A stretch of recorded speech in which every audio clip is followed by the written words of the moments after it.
요한복음 11장 25절부터 26절 말씀입니다. 같이 한 목소리로 봉독하겠습니다. 예수께서 이르시되 나는 부활이요 생명이니 나를 믿는 자는 죽어도 살겠고 무릇 살아서 나를 믿는 자는 영원히 죽지 아니하리니 이것을 내가 믿느냐. 아멘. 오늘 말씀 가장 큰 소망 부활이라는 제목으로 말씀 전하도록 하겠습니다. 예수님이 지금 급히 유대로 돌아가시려고 하십니다. 유대에서 아마 온 지가 얼마 안 된 것 같아요. 그런데 급하게 다시 돌아가려고 합니다. 제자들이 급하게 유대로 돌아가려는 그 예수님을 만류하고 있습니다. 제자들이 뭐라고 얘기하냐면, 예수님, 방금도 유대인들이 돌로 치려 하였는데 또 그리로 가시려 하나이까? 라고 제자들이 만류하는 것입니다. 그러나 예수님은 그런 제자들의 만류에도 불구하고 개의치 아니하시고 유대를 향하십니다. 예수님의 그 단호한 태도, 방금 전에도, 얼마 전에도 돌로 유대인들이 치려고 한 그 유대로 돌아가는 그 예수님을 바라보면서 도마가 이렇게 고백합니다. 우리도 주와 함께 죽으러 가자. 아마 옆에서 그 예수님의 모습을 보던 제자의 입장에서는 이젠 죽으러 가는구나, 이렇게 생각했던 것 같습니다. 도대체 무슨 일이 생겼기에 예수님이 위험을 무릅쓰고 급하게 유대를 향해 가려고 하는 것일까요? 여러분들은 어떤 급한 일이 생길 때 위험을 무릅쓰고 모든 것을 뒤로 한 채 있는 장소를 떠나서 급하게 가게 되십니까? 예수님이 급하게 유대로 가려고 하는 이유는 며칠 전에 베다니에서 예수님에게 들려온 소식 때문에 예수님은 급하게 위험을 무릅쓰고 유대로 가려고 하는 것입니다. 그 소식은요, 마르다와 마리아 로부터 왔습니다. 예수님께 향유를 부었던 그 여인이 바로 마리아입니다. 근데 그 소식이 왔는데 어떤 소식이냐면, 바로 그들의 오라비, 오빠인 나사로가 죽을 병에 걸렸다는 소식을 예수님이 듣게 된 것입니다. 여러분, 가까운 이에게, 가까운 사람에게 죽음이 임박했다는 소식을 듣게 되면 급하게 그 사람을 만나러 가게 됩니다. 몇 년 전에 제가 몸이 안 좋아서 밤에 독한 약을 한번 먹었던 적이 있습니다. 근데 그 약을 먹을 때 이렇게 깍을 보니까 뭐라고 써져 있냐면, 이 약은 정말 독한 약이기 때문에 어지럼증과 졸음이 올 수 있습니다. 그러니까 이 약을 먹고 운전하지 마십시오, 라고 이렇게 써져 있었어요. 그래서 저는 아이고 잘됐다, 이 약을 딱 먹고 밤에 좀 푹 자야 되겠다, 그러면 좀 낫겠지 생각하고 약을 먹었습니다. 근데 그때 마침 전화가 온 것입니다. 전화가 왔는데 어떤 전화였냐면, 어떤 잘 아시는 분이 중환자실에 들어갔다는 전화였습니다. 그 얘기를 딱 듣자마자 제가 약을 먹었다는 사실을 까먹고, 야, 바로 달려가야 되겠다 하면서 뛰어나가서 차를 운전하고 그 병원까지 갔던 기억이 있습니다. 사랑하는 사람이, 나에게 가까운 사람이 이제 아프게 되었다, 정말 위독하게 되었다라는 소식을 듣게 되면 나의 상황도 신경 쓰지 않게 되고 모든 것들을 다 뒤로 한 채 그곳으로 뛰어가게 되는 것입니다. 예수님도 사랑하는 나사로가 죽게 되었다는 소식에 급하게 유대에까지 올라가게 되었습니다. 그렇게 예수님이 부지런히 유대 베다니에 이제 도착했는데, 예수님이 도달했을 때는 이미 나사로가 죽은 지 사흘쯤 지난 때였습니다. 예수님이 부지런히 갔는데 이미 나사로가 그 목숨을 잃은 것입니다. 나흘쯤 지난 무덤에서는 이미 시체가 썩는 그런 냄새가 나고 있었던 것 같습니다. 이미 늦어버렸습니다. 21절 말씀 보면 이제 뒤늦게 온 예수님한테 마르다가 이렇게 말하고 있습니다.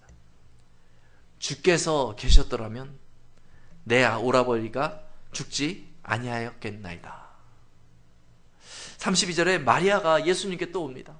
그러면서 똑같은 얘기를 하는 거예요. 주께서 여기 계셨더라면 내 오라버니가 죽지 아니하였겠나이다. 37절 말씀 보면요, 사람들이 예수님을 향해 말하기를요, 맹인의 눈을 뜨게 한 이 사람이 그 사람은 죽지 않게 할 수 없었더냐? 라고 예수님을 향해서 말하고 있습니다. 사람이 죽기 전까지는 뭐라도 해볼 수 있습니다. 그런데 죽으면요, 더 이상 할 수 있는 것이 아무것도 없습니다. 얼마 전에 미국에서 핫도그 먹기 대회가 있었다고 해요. 근데 핫도그 많이 먹기 대회를, 빨리 먹기 대회를 하다가 어떤 사람이 이 목에 걸려가지고 사망한 사건이 있었습니다.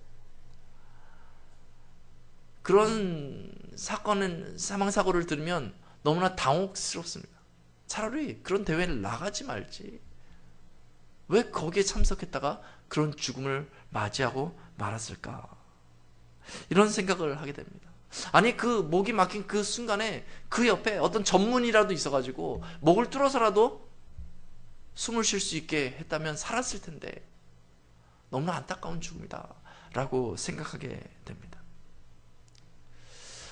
이랬으면 좋았을 것을 우리가 생각해 보지만 죽고 나면 아무 소용이 없습니다. 전문의가요, 죽기 전에 산 사람한테는 필요한 거지만 죽고 난 사람한테는 아무런 필요가 없습니다. 여러분, 사건을 다룰 때 사람이 죽으면요, 저희가 911 전화를 걸어가지고 경찰을 부릅니다. 그럼 경찰이 오지 않습니까? 경찰이 왜 죽었는지를 확인합니다. 그러나 경찰이 왜 죽었는지 확인하기 위해서 전문가까지 동원하는 경우는 별로 없다는 사실입니다. 죽은 사건이 이렇게 봤을 때 일반적으로 이해가 될 만한 상황이면 더 이상 왜 죽었는지를 정확하게 판단하려고 하지 않고 이런 사안으로 죽은 것임 하고 사인하면 그냥 지나가고 마는 것입니다. 돌이킬 수 없기 때문에 이 죽음의 장소에는 비통함이 있습니다.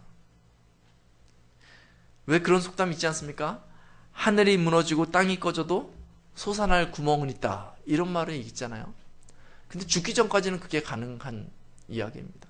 근데 죽으면 그런 소망이 없습니다. 모든 소망이 멈춰버리는 것이 바로 죽음입니다.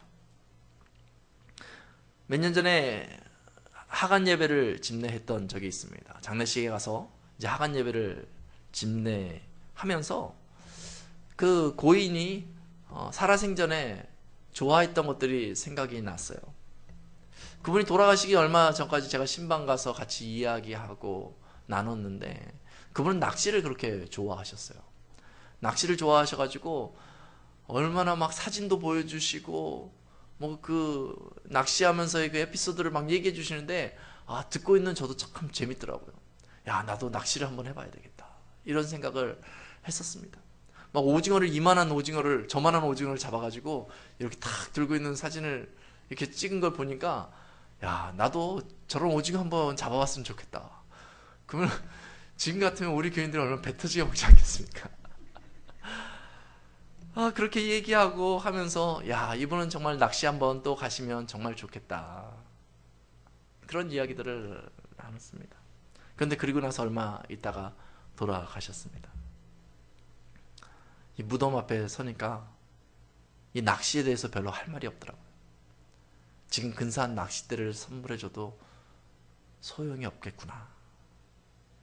어떻게 보면 낚싯대보다 훨씬 행복한 가정이 이제 장성하여서 또 가정을 이루고 이렇게 자손들을 남겼으니까 정말 행복하겠다 생각하는데 무덤 안에 들어간 그분을 바라볼 때 이 행복한 가정도 이 고인이 된 분한테는 의미가 없겠구나, 이런 생각을 하게 되었습니다. 세상이 아름답게 되어도, 세상이 더 평화스럽게 되어도 사람이 죽으면 그 아름다운 세상과 아무런 관계가 없고 그 평화로운 세상과 아무런 관계가 없는 것입니다. 모든 소망이 그 무덤에 함께 묻혀버리는 것이죠. 아마 그 주변에 있는 사람들에게 유일한 소망이 있다면 무엇이겠습니까? 바로 그 사람이 살아나는 것이에요. 죽은 그 사람이 살아나는 것이 그 주변에 있는 사람들의 소망일 것입니다. 아마 죽은 사람의 소망도 생각해 본다면 다시 살아나기를 소망해 보지 않겠습니까? 그러나 사람들은 잘 알고 있습니다. 장례식에 갈 때마다 저희는 잘 알고 있습니다. 다시 살 수 없다는 것을 너무나 잘 알고 있습니다. 이 상황을 돌이킬 수 없다는 것도 잘 알고 있습니다. 그래서 죽음이 사람들에게는 절망이 되는 것입니다.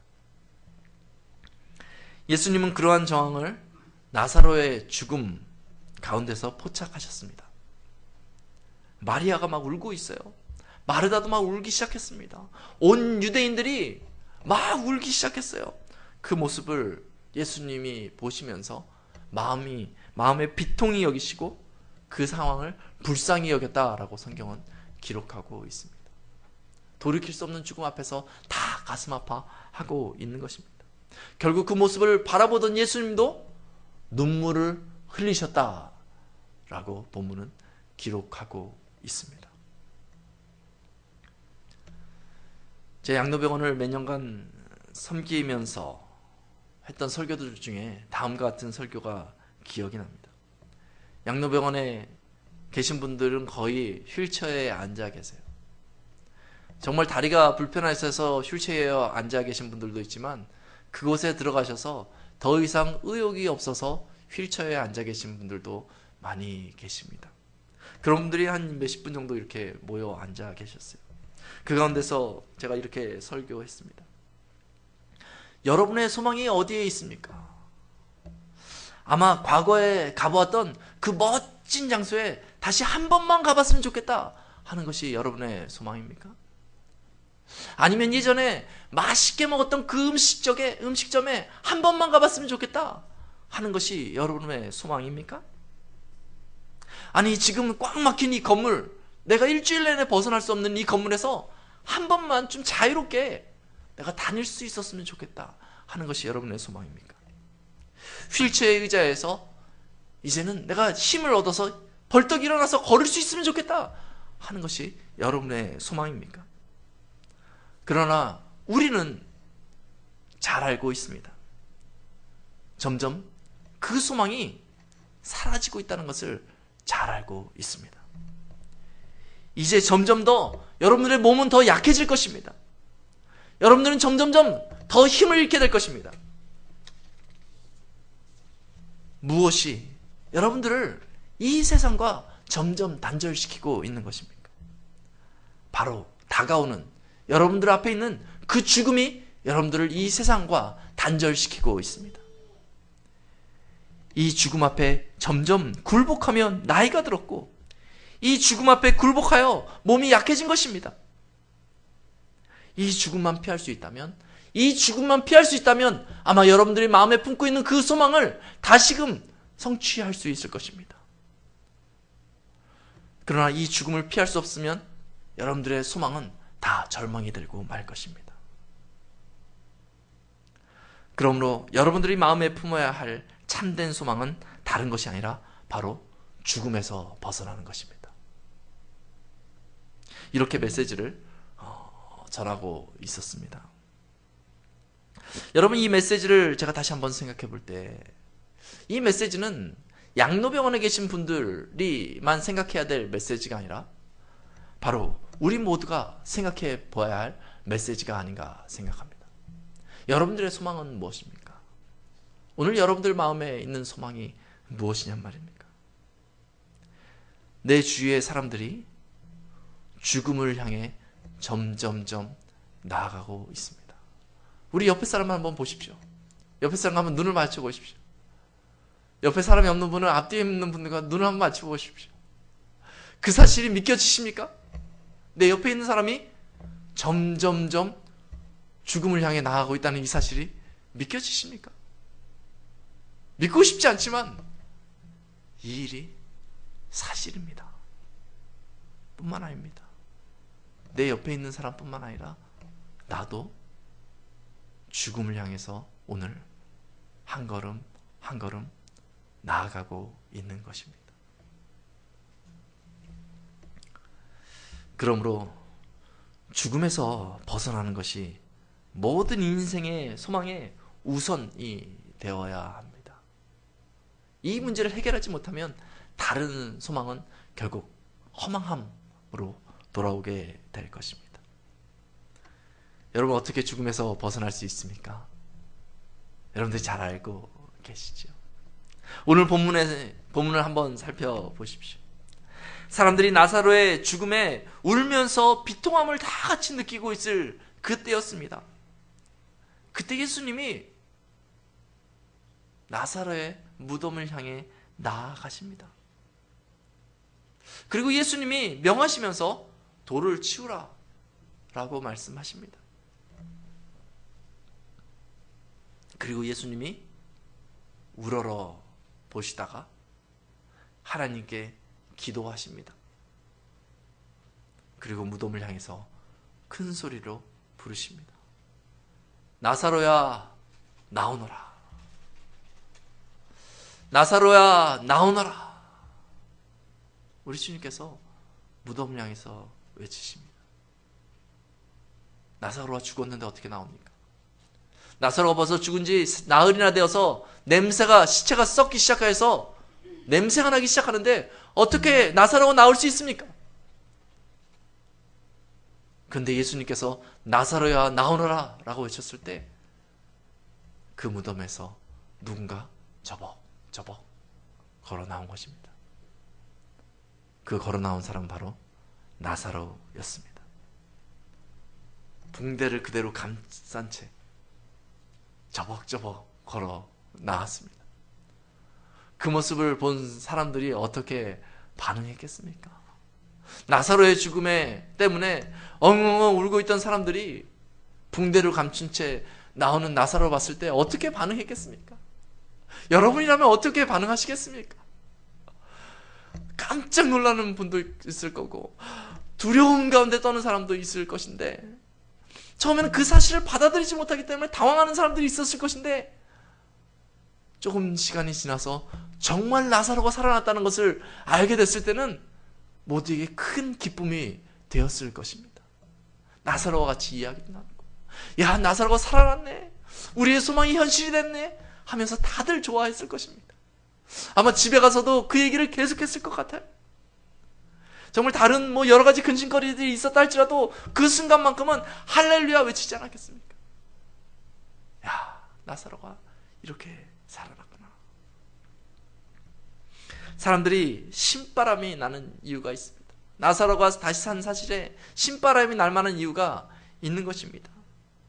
하나는요, 죽은 사람이 다시 살아났다는 그 사실에 너무나 반가워서 신바람이 났을 것입니다. 그런데 다른 하나는요, 나도 살 수 있겠구나 하는 소망이 생기기 때문에 신바람이 났을 것 같아요. 장례식장 갈 때마다 사람들의 얼굴을 쭉 보면요, 죽은 사람 때문에 슬퍼하는 마음과 나도 저렇게 죽겠구나 하는 마음 때문에 슬퍼하는 모습들이 얼굴에 역력히 나타납니다. 그런데 살아났으니까 반가워서 좋고 나도 살 소망이 있구나 라는 생각이 들기 때문에 좋은 것 아니겠습니까? 예수님은 오늘 본문 25절과 26절 말씀에 이렇게 얘기하고 있습니다. 같이 한번 읽겠습니다. 시작. 예수께서 이르시되 나는 부활이요 생명이니 나를 믿는 자는 죽어도 살겠고 무릇 살아서 나를 믿는 자는 영원히 죽지 아니하리니 이것을 내가 믿느냐? 이것을 내가 믿느냐? 라고 예수님께서 질문하시고 나사로를 살리셨습니다. 오늘 본문에 나사로가 다시 살아났는데, 나사로가 살아난 이 사건은 모든 사람에게 적용되는 것은 아닙니다. 모든 사람이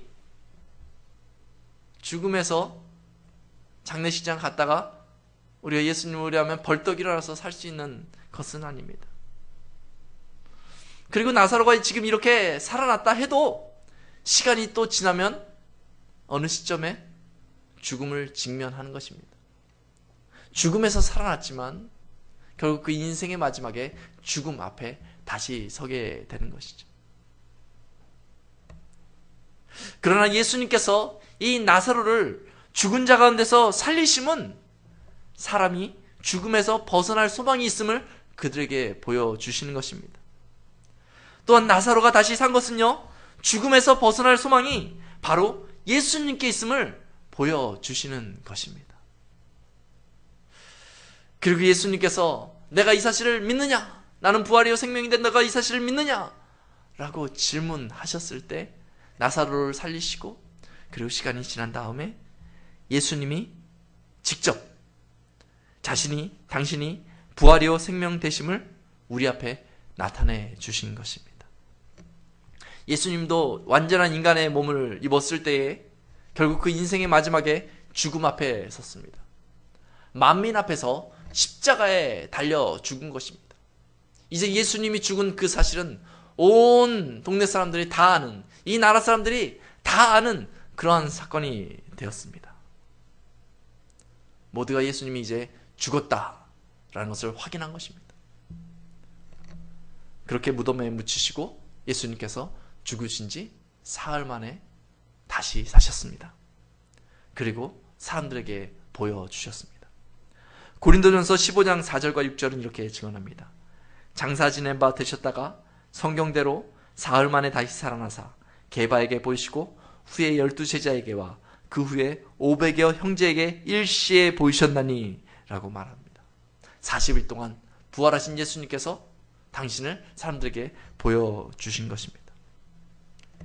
예수님의 부활은 나사로의 부활과 같이 일시적인 부활이 아닙니다. 다시는 죽음이 엄습하지 못할 죽음으로부터의 완전한 승리가 바로 예수님의 부활인 것입니다. 나는 부활이요 생명이니 나를 믿는 자는 죽어도 살겠고 무릇 살아서 나를 믿는 자는 영원히 죽지 아니하리니 이것을 내가 믿느냐? 라고 우리를 향해서 예수님께서 당신이 부활하심을 통하여서 우리에게 다시금 선포하시는 것입니다. 그래서 우리는 장사한 지 사흘 만에 죽은 자 가운데서 다시 살아나시며 라고 예수님의 부활을 기억하고 우리의 마음에 소망을 가지고 매번 모일 때마다 우리의 신앙을 고백하는 것입니다. 옆에 있는 형제들이 어느 날 죽음 앞에 서게 될 것입니다. 그리고 나도 어느 날 죽음 앞에 서게 될 것입니다. 그러나 우리가 죽음 앞에 절망하지 않는 것은 바로 예수님의 부활하심이 우리 앞에 있기 때문에 그렇습니다.